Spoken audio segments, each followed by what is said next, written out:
You know what's cool about having a whiskey YouTube channel? It's being able to justify drinking 12 days of Texas whiskey in a row and enjoying cask strength whiskey from 12 different distilleries around Texas.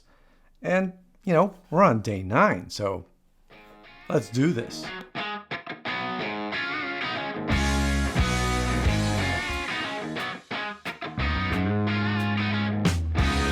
Welcome to Whisky Riffs. Thank you for stopping by. If this is your first time, I'm Kevin, and we are on day 9 of this Texas whiskey 12-day experience from the Crowded Barrel Whiskey Company in Austin, Texas. Rex, Daniel, and the crew have put together a lovely box that they call the Jank because, I mean, it doesn't exactly all fit the way you'd like it to, and as I've said in the other videos, I have to check every time that I'm getting the right whiskey out because they're in a little different order on the back as they are inside, and it can be terribly confusing. But I know where I am now because we're getting almost all the way through the box. I'll put it over here so we can get on to day 9 and check out what flavors are in store for us today. Let me get a glass so we can pour this bad boy. After I look at who it is, Ranger Creek Brewing and Distilling, straight distilled from a malt mash. Straight whiskey distilled from a malt mash.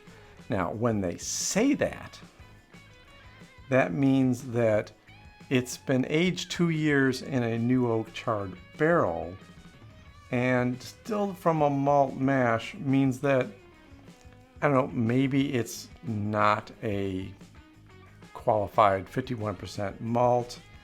It's kind of strange they're not just calling it a malt whiskey. I mean, you check out the bottle and see what I'm saying. It's different than the other ones that have been listed on the box, which have been straight malt whiskey or straight corn whiskey or straight bourbon whiskey. This is saying that at least we got 2 years of aging, but maybe the mash bill is a little bit different, and maybe it's not a full 51% of barley, which is why they would call something malt. There's barley in it. All right, let me go ahead and pour this. Where are we with the ABV on this one? 103 proof, 51.5% alcohol by volume, which is pretty low on this box set. I mean, I've had some up there in the high 67% rate. Ooh, that nose is a malt whiskey, but it also strikes me a little bit of rye. Yeah, I'm getting malt notes, but I'm also getting rye notes.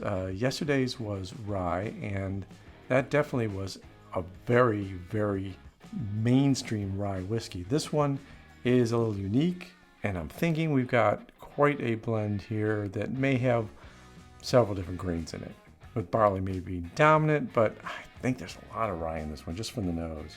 So I'm getting malt notes, and then I'm getting a lot of vegetable notes, and I'm getting kind of a grape candy note on the sweet end of it. Yeah, it doesn't smell like grapes. It smells like artificial grape flavoring, but it's very sweet at the top end. So that really sets it apart from what I had yesterday, which was so not sweet. It was so rye. But I am liking the nose in this, and there's a lot of malty notes, so maybe I sense the rye in there just because of the vegetable notes. Maybe there really isn't that big of a rye influence. That's an interesting first taste. I got a lot of spice. It was kind of long, but then it left me. So I don't know what happened there. I was expecting a little more flavor from that. Maybe I'm just so used to that high ABV that 51 seems low in this situation. Just for clarification, if you're not used to drinking whiskey, 51% ABV is not low. That's pretty high up there. You'll find a lot of whiskeys, especially Irish whiskeys and some blends, or even some like Islay Scotch whiskeys that might be down in the 40 to 43% range.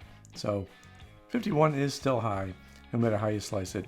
This is cask strength. Whatever the Crowded Barrel Whiskey Company got as far as casks, they just put in these bottles. So whatever the ABV came to them, that's what they bottled. They didn't change it at all. It was enough work to put all these in bottles and ship them out to all of us.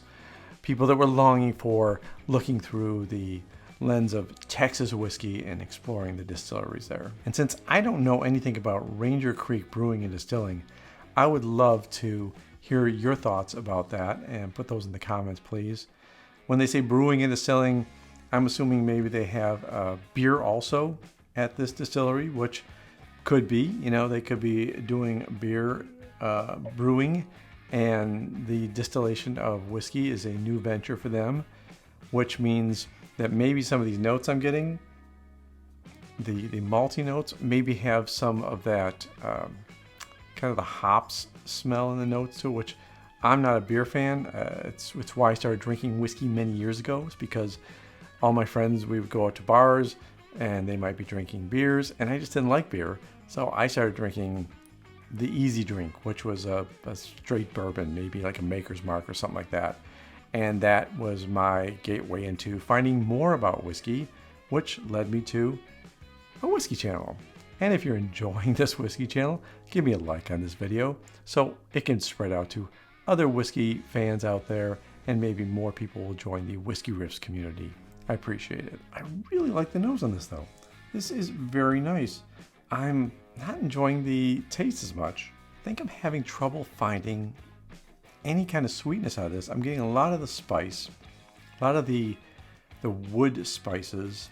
I'm going to throw a little bit of water in this one, not too much because I did tend to have a smaller pour and drank a little bit of it, so I don't want to kill this too much with water.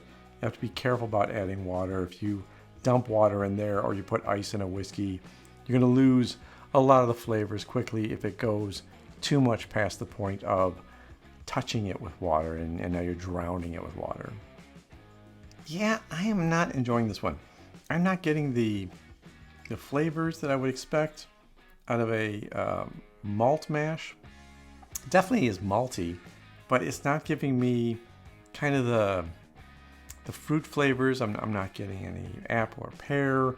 I'm barely getting any vanilla on the nose even. I mean, if it's there, it's really faint.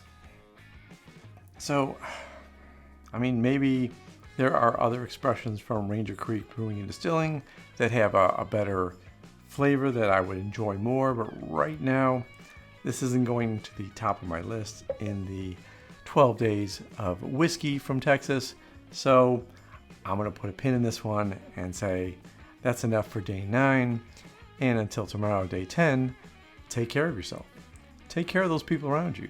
And cheers.